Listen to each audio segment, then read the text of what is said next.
जय श्री राम दोस्तों। आज हम आपके सम्मुख कोई ग्रंथ या कोई बहुत ही गूढ़ विषय लेकर के नहीं आए हैं। आज हम आपके सम्मुख आए हैं अपने दिल की कुछ बात कहने के लिए। बात बहुत छोटी सी है और बहुत आसान सी है। जब से हम बड़े हुए हैं और जब से हमने लोगों को समझना शुरू किया है, जब से हमने प्रकृति को समझना शुरू किया है, जब से हमने सत्य को समझना शुरू किया है, जब से हमने ग्रंथों का अध्ययन शुरू किया है, जब से हमने मानव स्वभाव को समझना शुरू किया है, अन्य प्राणियों के स्वभाव को भी समझना शुरू किया है, तब से हम लगातार एक चीज़ महसूस कर रहे हैं कि दुनिया में एक एक व्यक्ति काफ़ी गलतफ़हमियों से घिरा हुआ है। स्वयं हमारे घर में भी और न सिर्फ हमारे घर में बल्कि अ, जितने भी घरों को हम जानते हैं, लगभग सभी घरों में यही स्थिति है।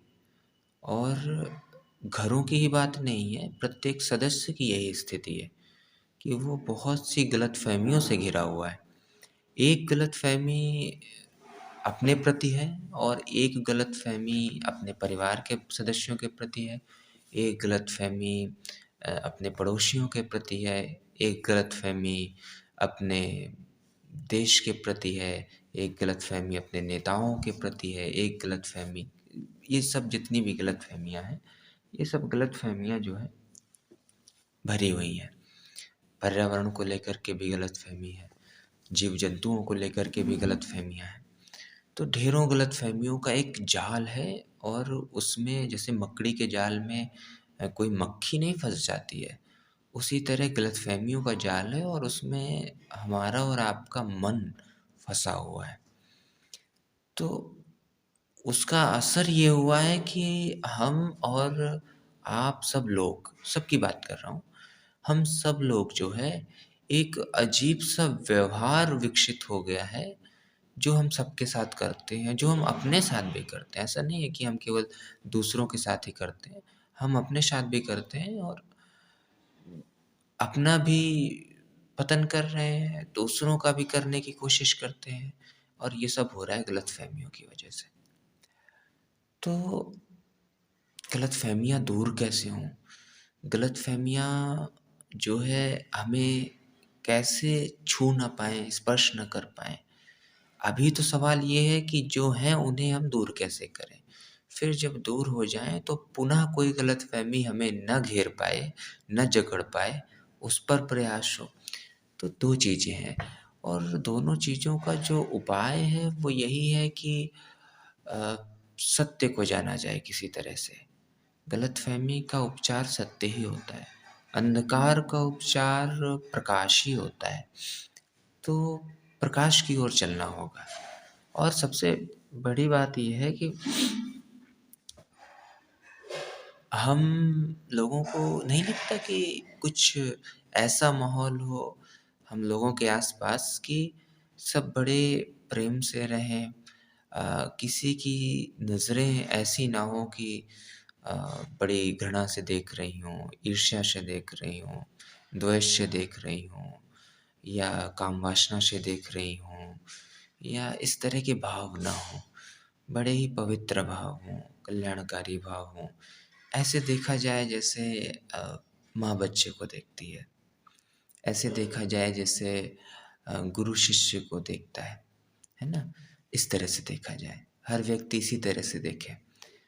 तो ऐसी नज़रें होनी चाहिए अपने आस-पास, स्वयं हमारी नज़रें भी ऐसी होनी चाहिए और वो देखो हम भी रहते हैं इसी समाज में, हम भी इसी विष भरे माहौल में रहते हैं जिसमें आप रहते हैं। तो अगर हम ये पा रहे हैं कि हम अपने आप को इस विष से बचा पा रहे हैं, तो उसका कारण हमको एक ही लगता है कि भगवत कृपा से हम किसी तरह सत्संगति के पास पहुँच गए हैं। किसी तरह सत्य जो उपस्थित है, विद्यमान है इस संसार में, उस तक पहुँच पाए हैं। और वही कोशिश चल रही है कि किसी तरह से ये सत्य आप तक भी पहुँचे, हर एक व्यक्ति तक पहुँचे। और उसे पहुँचाने में हमारे अकेले बस की बात नहीं है। ये आप भी जानते हैं, हम भी जानते हैं। हम अकेले प्रयास करेंगे, बहुत खींच के 200-400 लोगों के पास, 1000 लोगों के पास तक पहुँचा पाएँगे। लेकिन अगर ये प्रयास हम सब मिल कर के करें, तो क्रांति आ सकती है। मतलब बवाल हो जाएगा बिल्कुल, अच्छा वाला बवाल, बुरा वाला नहीं, अच्छा वाला बवाल। तो बहुत ही बढ़िया काम हो सकता है।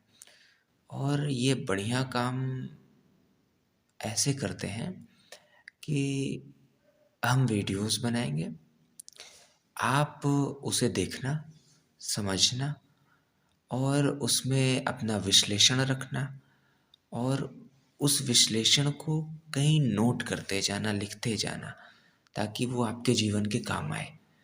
और फिर उसके बाद उस वीडियो को आप उन लोगों तक भी पहुँचाना, जिन तक आप पहुँचाना चाहते हो सके तो सबके पास पहुँचाना। क्योंकि भले ही चाहे आपका शत्रु हो, भले ही चाहे आप उसे शत्रु मानते हो या वो आपको शत्रु मानता हो, उस तक भी पहुँचाना। क्योंकि अगर आप अपने शत्रु के पास भी सत्य को पहुँचाओगे, तो उसके अंदर भी पवित्रता आएगी, उसके अंदर भी अच्छाई आएगी और वो धीरे-धीरे करके आपका शत्रु नहीं बचेगा। वो धीरे-धीरे करके आपका शुभचिंतक हो जाएगा और आप भी उसके शुभचिंतक हो जाएँगे। तो इस तरह से परिवर्तन आएगा, बदलाव आएगा और एक बहुत प्यारा माहौल बनेगा, बहुत सुंदर, बहुत मधुर, बहुत करुणायुक्त, बहुत न्यायपूर्ण, बहुत ही परमार्थ वाला, बहुत ही पोषण देने वाला, बड़ा ही प्यारा माहौल बनेगा। हमारे परिवार में भी, हमारे मोहल्ले में भी, पड़ोस में भी और हमारे प्रदेश में भी और हमारे देश में भी और अंत में हमारी पूरी पृथ्वी में बहुत प्यारा और बहुत ही सुंदर मधुर माहौल होगा, वातावरण होगा। हुँ। तो ये कोशिश हम लोगों को करनी होगी। हाँ, अगर ये विचार आ रहा हो मन में कि कौन वीडियो बना रहा है, क्या ये वो सब, छोड़ दीजिए। कोई महत्व नहीं है इस बात का कि कौन वीडियो बना रहा है। कोई महत्व नहीं है इस बात का कि वीडियो कैसे बन रहे हैं, क्या क्वालिटी है, क्या क्वालिटी नहीं है, कितनी आवाज़ आ रही है, कैसे दृश्य हैं, कितनी क्रिएटिविटी है, सब भूल जाइए। ये सब आपको अन्य बहुत सारे वीडियोज़ यूट्यूब में, फ़ेसबुक में, हर जगह हैं, मिल जाएँगे आपको ये सब। ये सारी चीज़ें क्रिएटिविटी, क्वालिटी वीडियो की, ऑडियो की, ये सब मिल जाएँगी। लेकिन इससे ज़्यादा कहीं कीमती कुछ जो मिलेगा इन वीडियोज़ में जो हम बनाने की कोशिश करेंगे, वो होगा समाज को एक बार फिर से उस ऊँचाई तक ले जाना, जिस ऊँचाई में कहीं पे भी अनावश्यक हिंसा ना हो, कहीं पे भी व्यर्थ का क्रोध ना हो, कहीं पे भी शोषण ना हो, कहीं पे भी आपराधिकता की भावना ना हो। ये जो ऊँचाई है, इस ऊँचाई तक ये वीडियोज़ पहुँचाने में सहायता करेंगे। ले नहीं जा पाएँगे पूरी तरह से पर सहायता करेंगे और फिर आप सबका बुद्धिबल, आप सबकी प्रज्ञा, आप सबका पवित्र अंतःकरण इस ऊँचाई तक इस समाज को ले जाएगा। तो प्रयास करेंगे हम और ऋग्वेद पर वीडियो बनाने प्रारंभ करेंगे।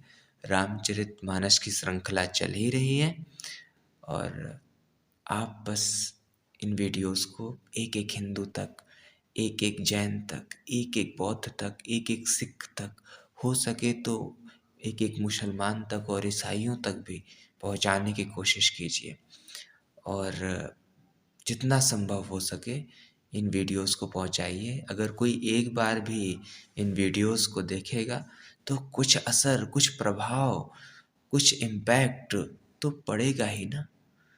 तो वो थोड़ा-थोड़ा सा, वो छोटा-छोटा सा प्रभाव मिल कर के एक बहुत बड़ा प्रभाव निर्मित करेंगे और एक बहुत सुंदर समाज की संरचना हो सकेगी फिर से, है ना?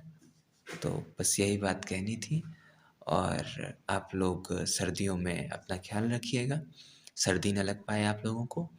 और हो सके तो आपके आसपास के जो अन्य प्राणी हैं, कुत्ता आदि, बिल्ली आदि या अन्य गाय, भैंस आदि, है ना? तो इन सब प्राणियों का भी ख्याल रखिएगा, इनको भोजन देते रहिएगा। सर्दियों में भोजन की बहुत आवश्यकता होती है, नहीं तो सर्दी लग जाती है। और सबका कल्याण चाहिएगा। बुरा चाह के मिलेगा भी क्या? कुछ नहीं, कुछ मिलता ही तो नहीं है। कल्याण चाहेंगे तो सुकून तो कम से कम मिलेगा, है ना? जय श्री राम।